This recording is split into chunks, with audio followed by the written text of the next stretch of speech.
Learn English through story. The Unseen Lover. The night was thick with the scent of rain, though not a drop had yet fallen.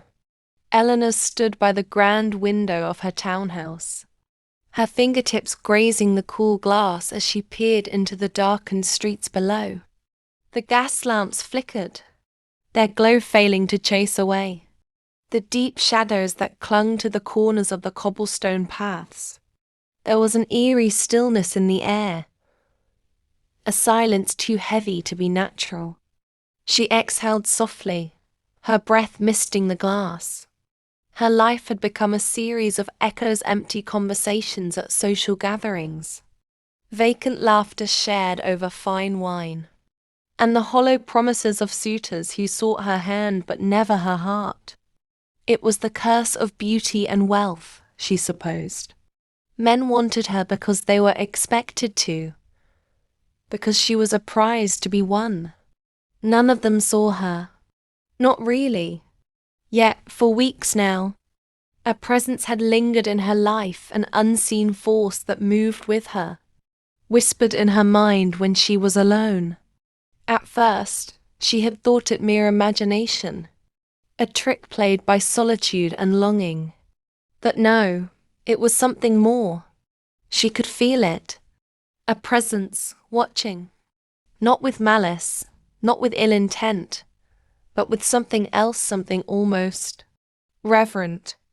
She had received letters, not the kind sent by the admirers who stuffed her. Mailbox with flowery words and self-important boasts. These were different. Each was written in ink so dark it almost glistened. The handwriting elegant, slanted, yet unfamiliar. There was no signature, only words. Asterisk. You are more than what they see. Asterisk. They do not deserve to know your thoughts. Asterisk. Beauty should not be a prison. She had dismissed the first, few as nothing more than the work of an admirer, too timid to reveal himself. But then, she had begun to notice things. A book she had been searching for appearing on her desk, when she knew she had left it elsewhere. The scent of something unfamiliar like cedarwood and rain lingering in her parlour long after she had been alone. And then there were the dreams. In them, she was never alone. A figure stood in the shadows, never stepping into the light, yet always near. His voice was deep, soothing, but tinged with sadness. He spoke of longing, of restraint, of a love that could never be touched. She would wake with her heart pounding, her skin feverish, though she had never seen his face. Tonight, the feeling was stronger than ever. The weight of unseen eyes pressed against her skin, and yet she felt no fear, only curiosity, only the quiet thrum of anticipation. "Who are you?" she whispered into the night, half expecting silence to be her only answer. But then the candle beside her flickered unnaturally. Though there was no breeze, the scent of cedarwood deepened, and a voice soft, yet rich with emotion whispered in return. Asterisk, you will know when the time is right. Eleanor's breath caught. The unseen lover was real, and he was closer than ever before. The days that followed were a blur of anticipation and confusion. Eleanor found herself moving through the routines of her life, with a quiet distraction, her thoughts drifting constantly to the voice that had answered her. It had not been a trick of the wind, nor a figment of her imagination.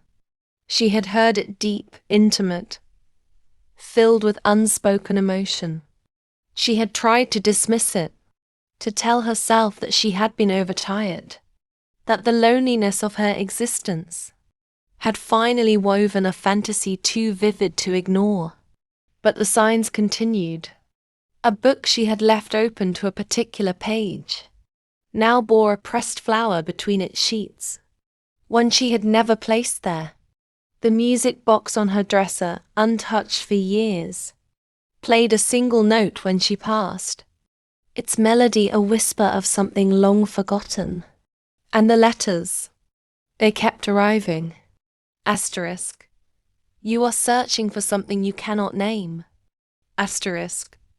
Your heart speaks louder than your lips ever will. Asterisk. Do not be afraid of what you feel. Eleanor read them over and over, her fingers tracing the ink as though she could pull the words from the paper and hold them against her skin. She had no name for the one who wrote them, no face to match the voice in her dreams. Yet, she felt him, felt the weight of his presence in her home, in her mind, in the deepest part of her that had long remained untouched. One evening, unable to bear the silence any longer, she took a single sheet of parchment and dipped her quill in ink. Asterisk. Why do you remain unseen? She left it on her writing desk, open, waiting, though she had no expectation of an answer. Yet, the next morning, the paper was gone. In its place, a single sentence in the same elegant script. Asterisk. Because some loves are meant to be felt, not seen. A shiver passed through her, not of fear, but of something more dangerous, of longing. As the days turned into weeks, she stopped questioning the presence. Instead, she accepted it. She spoke into the quiet, sharing her thoughts, her fears, the burdens she carried that no one else cared to hear. And in return he answered, not always in words, not always in ways that could be understood by the logical mind, but in gestures. A shawl draped over her shoulders when she had not realized she was cold. A candle extinguished when she had fallen asleep reading. A whisper of a touch on her cheek when she wept alone in the night. She was falling for a man she could not see, falling for a love that had no form, no flesh, only the weight of presence and emotion. And it terrified her. Eleanor knew she had to break the spell. She had to return to the real world, to suitors with tangible hands and spoken words.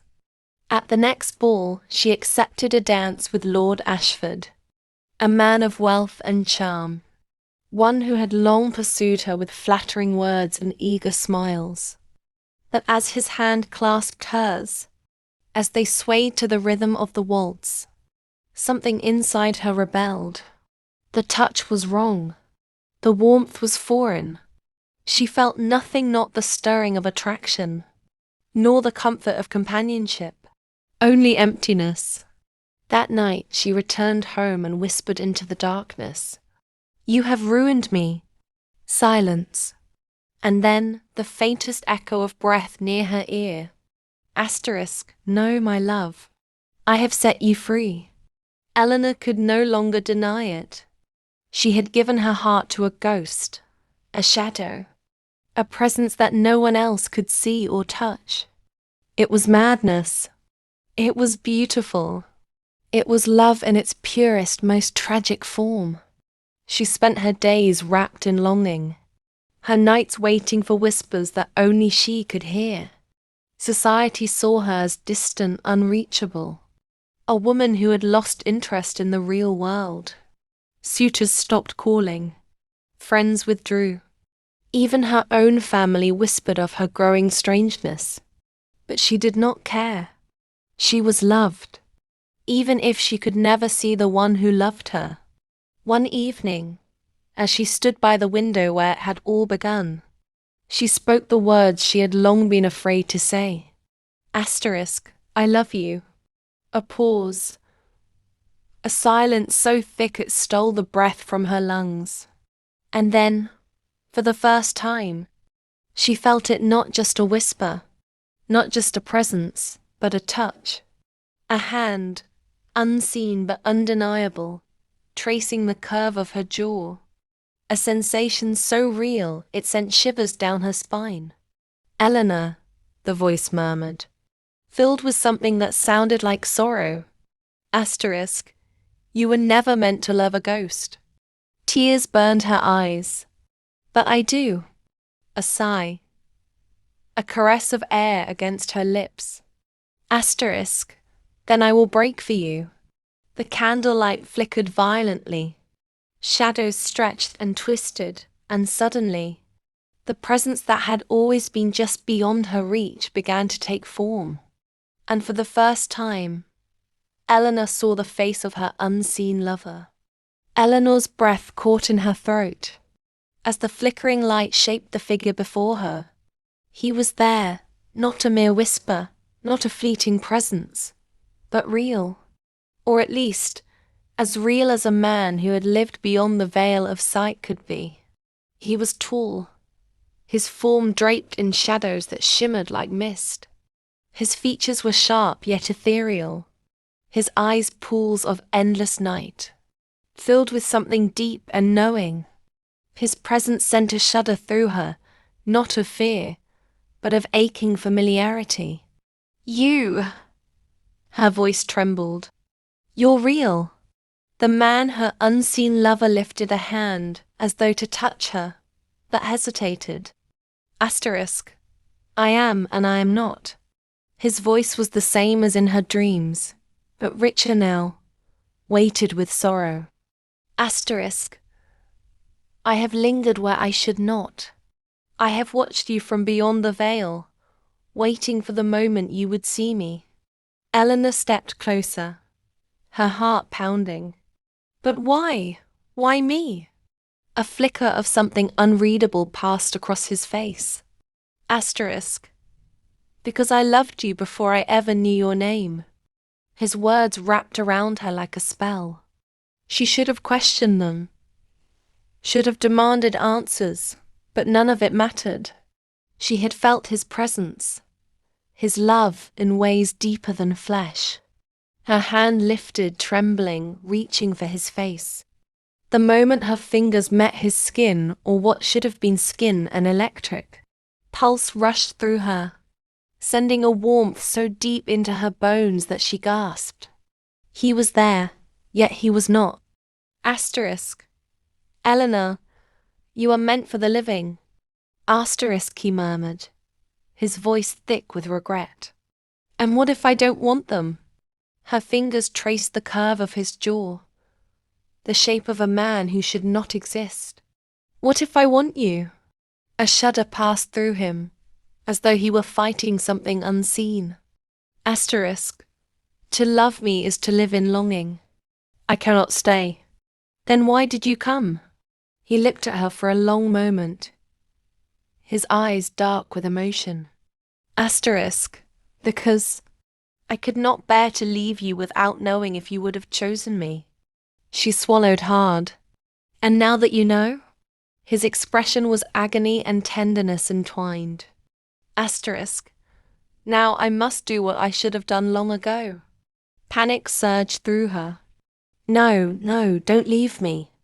He brushed a hand intangible yet searing against her cheek. Asterisk. I was never meant to be yours. But you'll be mine in every breath, in every dream, in every quiet moment where love lingers unseen. Tears spilled down Eleanor's face as his form began to fade, the shadows dissolving like mist in the morning sun. Please, she whispered, but the last thing she saw was his sorrowful smile. And then he was gone. Days passed, then weeks. The house felt emptier than ever, even though it had always been quiet. Eleanor walked through her days as if in a trance, going through the motions of a life that no longer felt like her own. She spoke to him sometimes, though she knew he would not answer. She still felt him, in the whisper of the wind, in the flicker of a candle, in the way her heart ached at night. And then, one evening, as she stood before her mirror, she noticed something. A single pressed flower resting on her vanity, the same kind she had once found in her book. A shuddering breath left her lips. He was gone, but he had not left her. Some loves were never meant to be seen. Some loves lived in the quiet spaces between dreams and reality. And some loves, no matter how impossible, never truly faded. Eleanor drifted through her days like a spectre herself, haunted by the love she had lost. The world continued its indifferent rhythm, seasons changed. Suitors came and went, and the whispers of society speculated about why the beautiful Eleanor Fairchild remained unwed. She no longer cared for their opinions. Every night she returned to the same window where she had first spoken to him, where the veil between her world and his had first thinned. She would stand in the flickering candlelight, whispering into the darkness, waiting for something, anything to tell her that he was still there.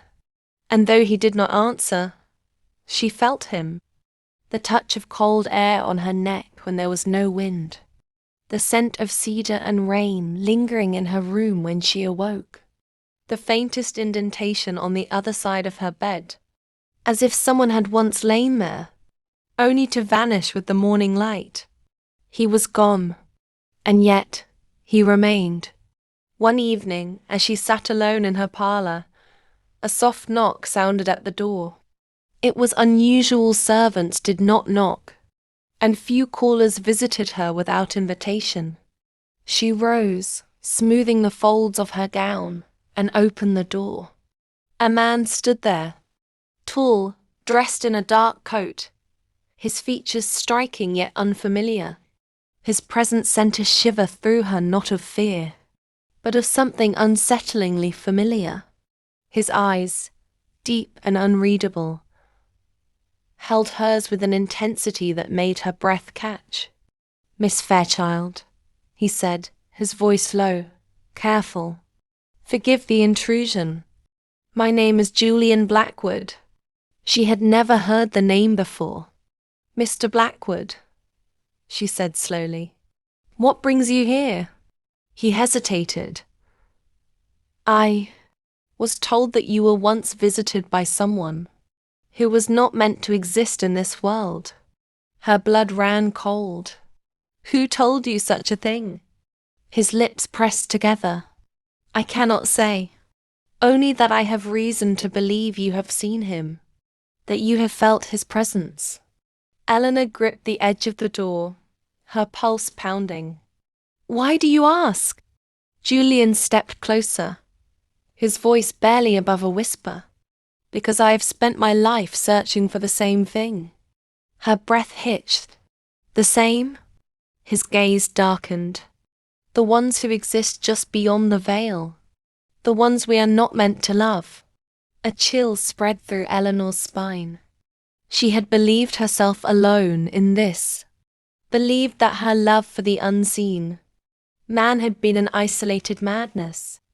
But now, standing before her, was someone who understood. She stepped back, wordlessly inviting him inside.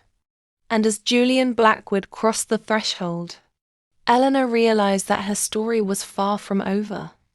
It was only just beginning. Eleanor watched Julian Blackwood with cautious curiosity as he stepped into her home. The door closed behind him with a soft click, sealing them inside the dim glow of the candlelit parlour. Shadows danced along the walls, stretching and flickering as if they too were listening. Julian did not sit, nor did he remove his coat. Instead, he studied the room, his gaze lingering on the writing desk, the window where she had stood so many nights, and finally, on her. "You believe me," he said, not as a question, but as a statement. Eleanor folded her hands before her, trying to steady the tremor in her fingers. "I do." His shoulders relaxed slightly, as though her answer had lifted some unseen weight. "Then you know what it is to love something you cannot hold." Her throat tightened. "Yes." Julian stepped toward the fireplace, staring into the low burning embers. "I have spent years searching for those like us, those who have felt the presence of something beyond this world." He turned back to her, his dark eyes filled with something unreadable. But I have never met another who has loved them the way we have. A slow shudder ran through Eleanor. She had never spoken her love aloud to anyone, not to the society that had dismissed her as distant, nor to the well-meaning friends who had tried to bring her back to the world of the living. And yet, this man, this stranger understood. Who was she? Eleanor asked softly. Julian's jaw tightened. Her name was Isolde. The name lingered in the air like a forgotten melody, filled with loss. How did you find her? He gave a hollow chuckle. I didn't. She found me, just as he found you. Eleanor's heart pounded. And what happened?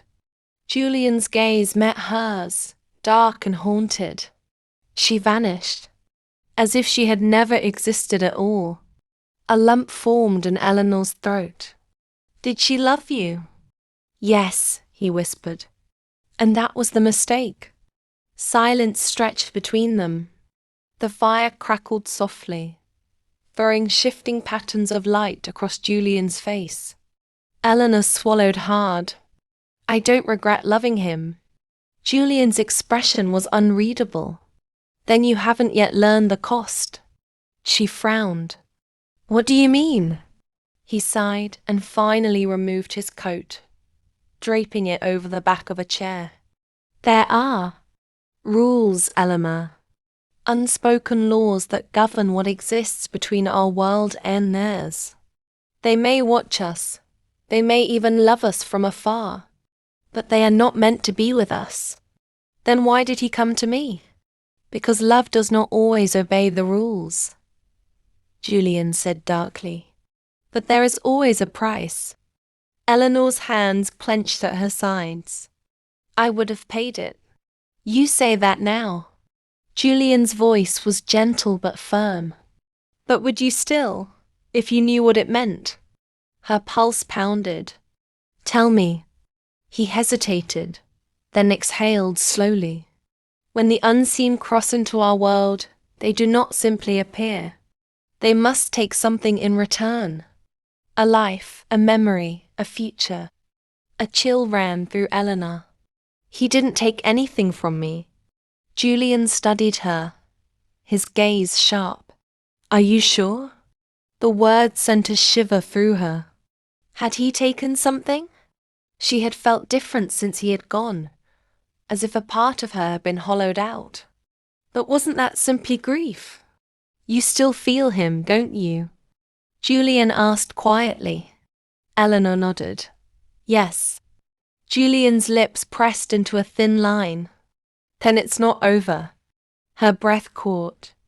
What do you mean? He exhaled.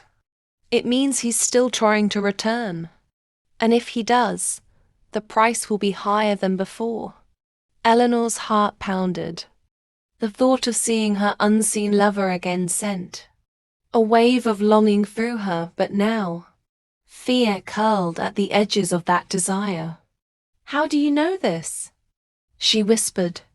Julian hesitated, then reached into his coat pocket and withdrew a single sheet of paper. He unfolded it carefully and handed it to her. Eleanor took it, her fingers trembling as she smoothed the page. It was a letter written in the same dark, slanted ink she knew so well. Her unseen lover's handwriting. Her breath hitched as she read the single line written upon it. Asterisk. I will find my way back to you. The candlelight flickered violently. The shadows deepened. And Eleanor knew with sudden, terrifying certainty that her love story was not yet over. Eleanor's hands trembled as she clutched the letter. The ink was fresh, the words deliberate, carrying the same weight as the whispers that had once filled her nights. Her unseen lover had not truly left. He was trying to return. Julian watched her carefully. Do you understand what this means? Eleanor swallowed hard. It means I have a choice. Julian exhaled sharply. No, Eleanor. It means the choice has already been made. She looked up at him, confused. What are you saying? He hesitated, then ran a hand through his dark hair. You opened the door once. He stepped through. And now that it has been opened, it will not close so easily. A chill ran through Eleanor's spine. Then tell me how to close it. Julian held her gaze for a long moment before shaking his head. Is that what you truly want? She faltered. The question burned in her chest. Could she truly turn her back on him? On the love that had defied reason. The love that had made her feel more alive than any touch of a mortal man. And yet, if Julian was right, there would be a cost. Eleanor looked down at the letter again. The ink seemed darker now, almost alive against the page. Asterisk. I will find my way back to you. She could feel him, somewhere beyond the veil. Waiting. Watching.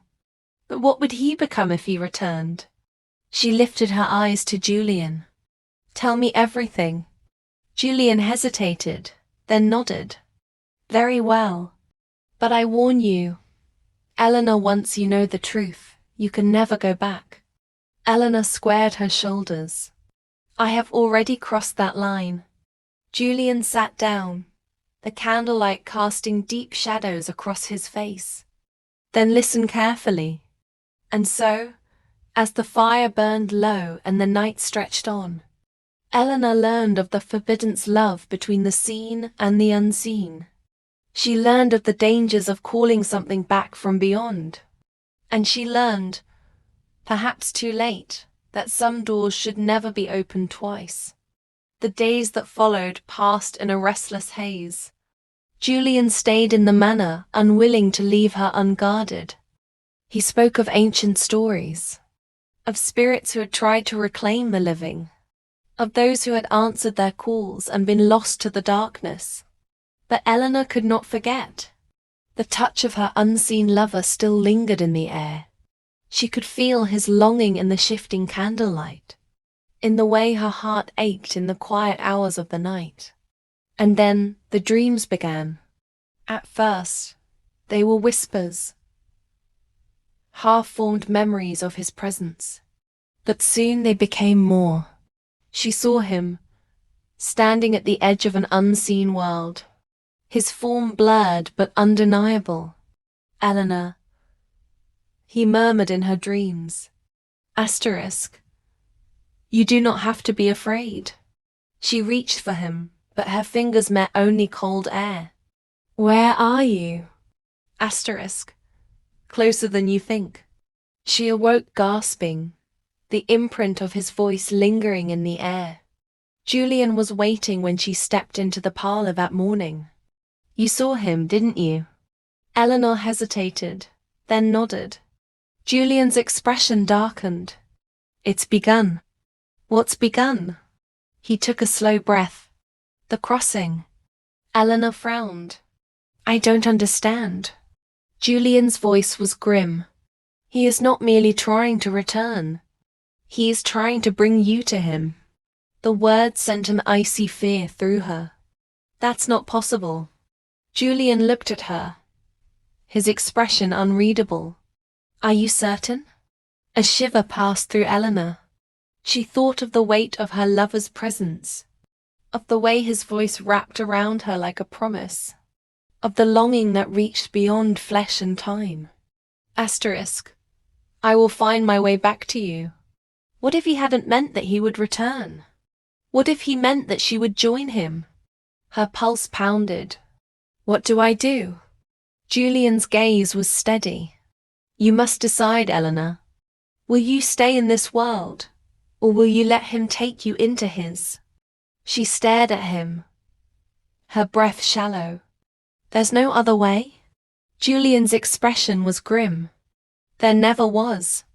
Eleanor turned toward the window, her reflection pale in the moonlight. She had thought she was simply waiting for his return. But now she realized. He was waiting for her. and the choice was hers alone to make.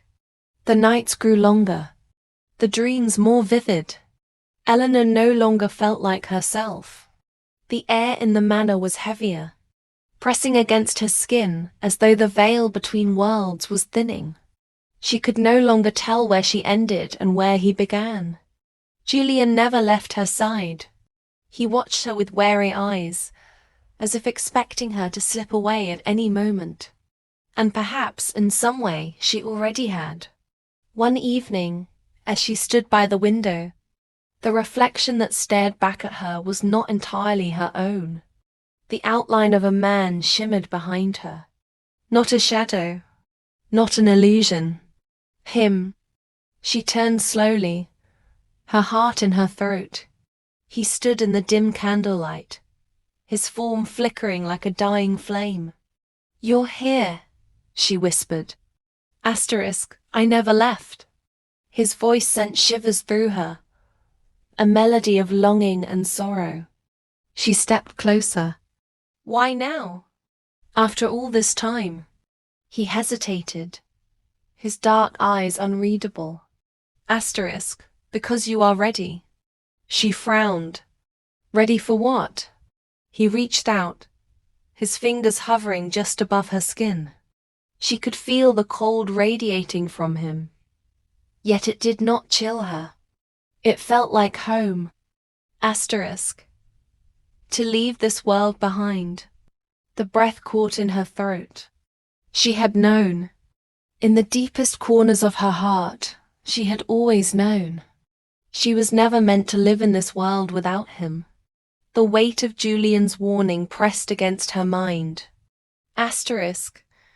He is trying to take you with him. There will be a cost. But did it matter? What was this life without him? A lonely, empty existence of waiting and longing. Eleanor. She turned sharply to see Julian standing in the doorway, his expression hard. Step away from him. Her unseen lover's form flickered, as if the presence of another pulled him further from her grasp. Julian took a slow step forward. If you go with him, you will not be Eleanor Fairchild anymore. You will not be anything but a whisper in the dark. Her lover's voice was a gentle caress. Do not listen to him. He does not understand.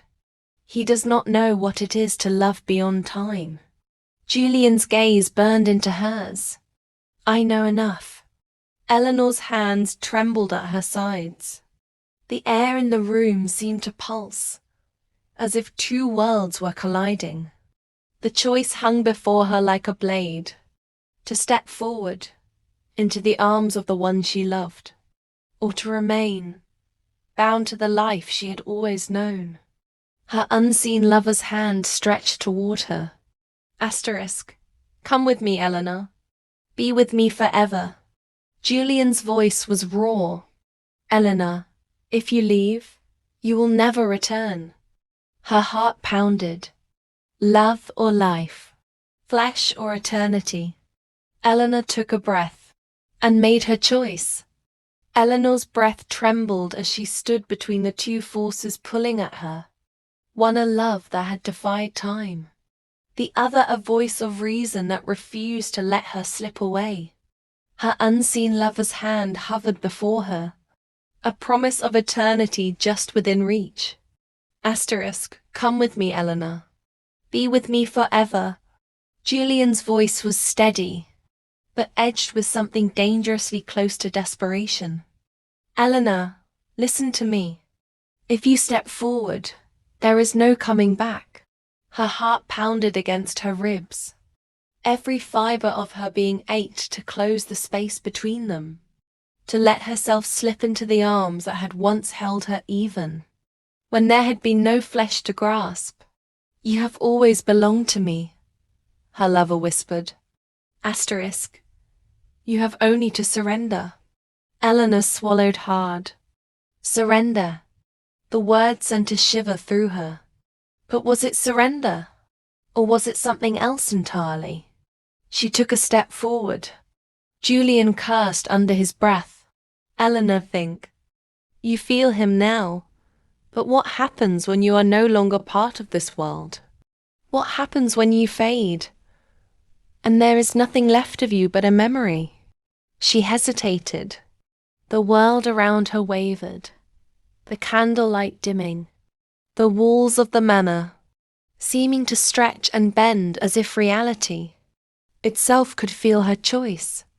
Her unseen lover's voice was softer now, more insistent. Asterisk. You are already slipping away, my love. You feel it, don't you? This world does not want you anymore. Let it go. Eleanor clenched her fists. Did she feel it? Yes. She had felt it for so long now. The loneliness, the aching emptiness of days spent in a world that had no place for her. And yet, she turned, looking at Julian, the way he stood firm, unwilling to let her go, the way his gaze burned, not with fear, but with determination. She had always thought she was alone in this, that no one had ever understood the weight of her love, the depth of her loss. But Julian did, and he had not let himself be lost to it. Her unseen lover's voice curled around her ears, more urgent now. Asterisk. Eleanor, you belong to me. You always have. She closed her eyes. She had loved him. She had mourned him. That she was still here. She turned back, her heart aching, her fingers trembling. And then she stepped away. No. The word barely escaped her lips before the room trembled. Her unseen lover's form flickered violently, his voice twisting into something raw, something desperate. Asterisk. Eleanor, no. A wind howled through the room, unseen and violent, knocking over candles and sending the flames sputtering into darkness. Shadows stretched along the walls, clawing at the edges of reality. Julian moved fast.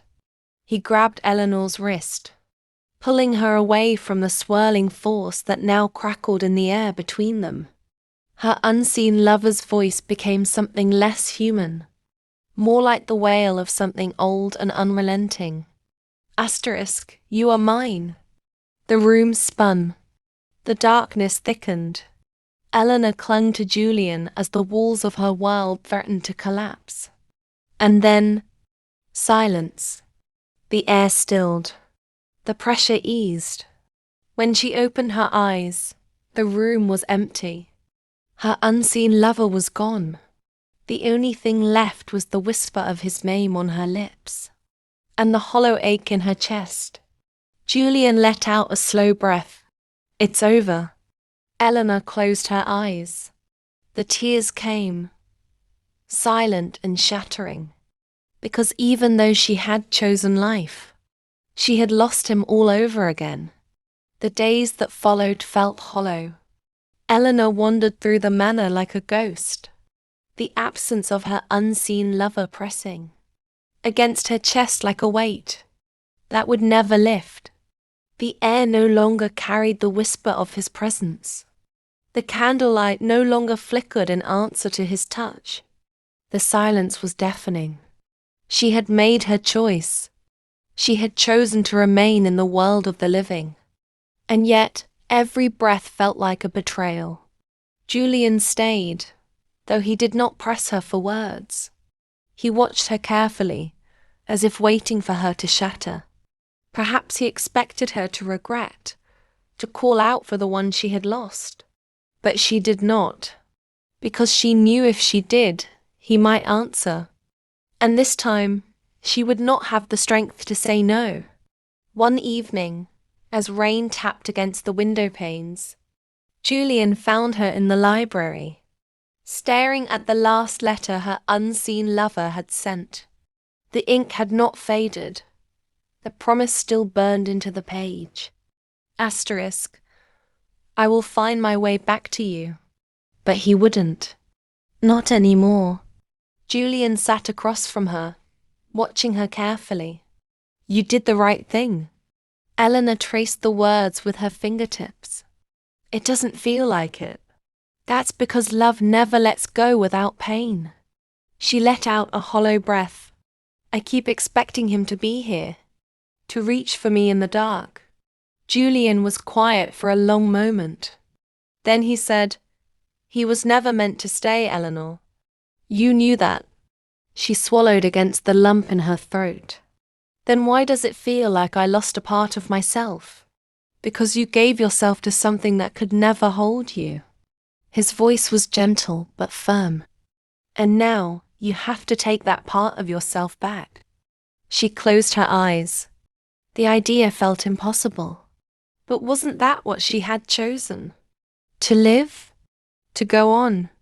For so long, she had convinced herself that her love was all she had left. That without him, she was nothing. That she was still here. The world had not ended. And maybe, just maybe, it was time to stop waiting for something that could never truly be hers. Eleanor exhaled, long and slow. Then, for the first time in weeks, she folded the letter, set it aside, and did not look back. The days turned to weeks, and Eleanor learned how to exist without waiting. She still felt the weight of his absence in the quiet hours of the night.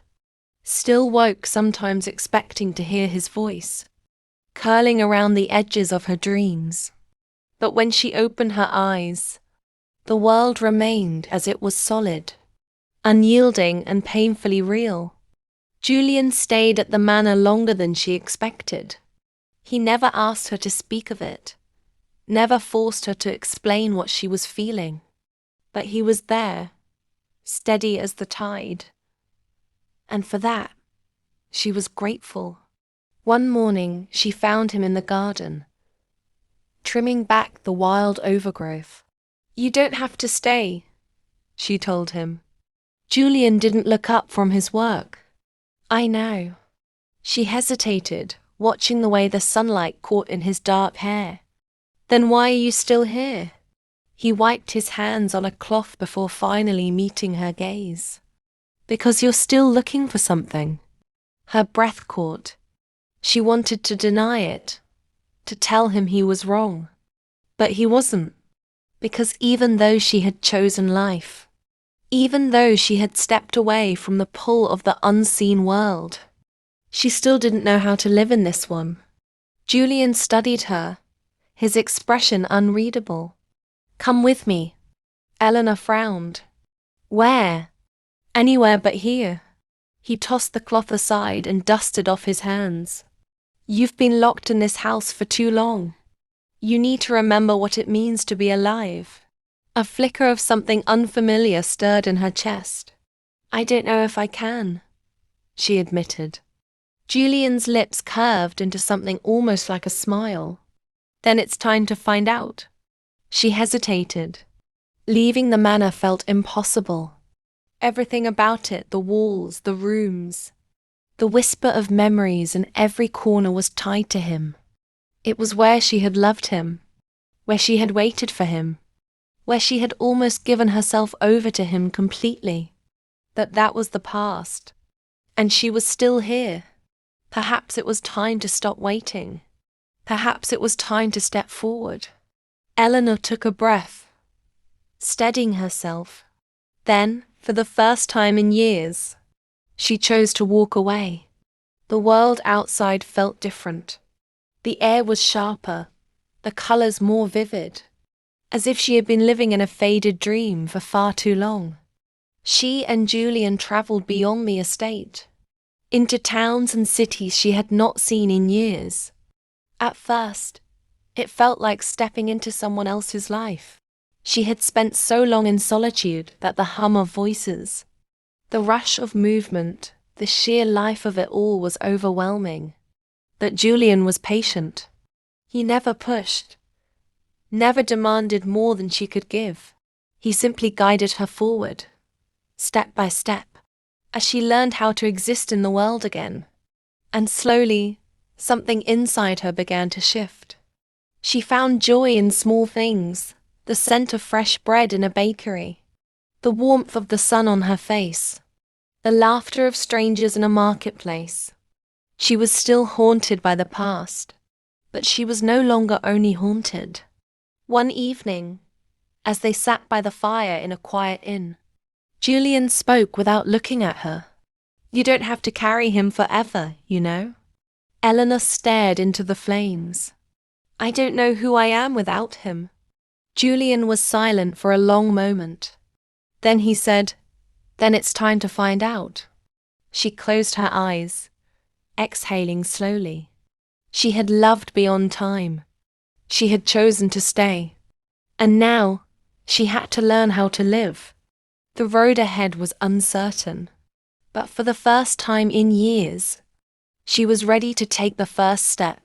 The road stretched before them, winding through countryside and towns that felt both unfamiliar and strangely welcoming. Eleanor had not travelled in years, had not stepped beyond the walls of her manor, since grief had turned it into her prison. Now, with each passing mile, she felt the weight of that grief shifting. It did not leave her entirely. She knew it never would, but it no longer consumed her. Julian remained by her side, steady and patient. He never asked if she regretted leaving, never questioned her silences when the past crept in and pulled at her thoughts. He simply walked beside her, a quiet presence in a world that suddenly felt vast and unknown. One evening, as they rested in a small coastal village, Eleanor found herself standing at the edge of the sea. The waves lapped at the shore, steady and relentless. The wind tugged at her hair, cool and briny, carrying the scent of salt and freedom. She closed her eyes. For years, she had been trapped between two worlds, the past and the present, the seen and the unseen, life and something that had almost been death. But here, beneath the open sky, she felt something she had not felt in a long time. Possibility. She heard footsteps behind her. She did not need to turn to know it was Julian. "You're thinking of him," he said quietly. Eleanor opened her eyes. "I always will." Julian nodded, his gaze fixed on the horizon. "That doesn't mean you have to stop moving forward." She let out a slow breath. "I don't know what that looks like." Julian's lips quirked into something close to a smile. "Then it's time to find out." She looked at him, really looked at him. For so long, she had only seen him as a voice of reason, a tether to the world of the living. But now she saw something more. A man who had stayed when he didn't have to. A man who had watched her break and had never turned away. A man who understood what it meant to lose something, and yet still believed in what could come next. The wind whipped around them, carrying the echoes of what once was and the whisper of what might be. Eleanor exhaled. She had spent so long longing for something that could never be again. Perhaps it was time to long for something new. She turned to Julian, a small, tentative smile touching her lips. "Then let's find out." And for the first time in a long, long time, she took a step forward, toward something unknown, toward something real, toward life.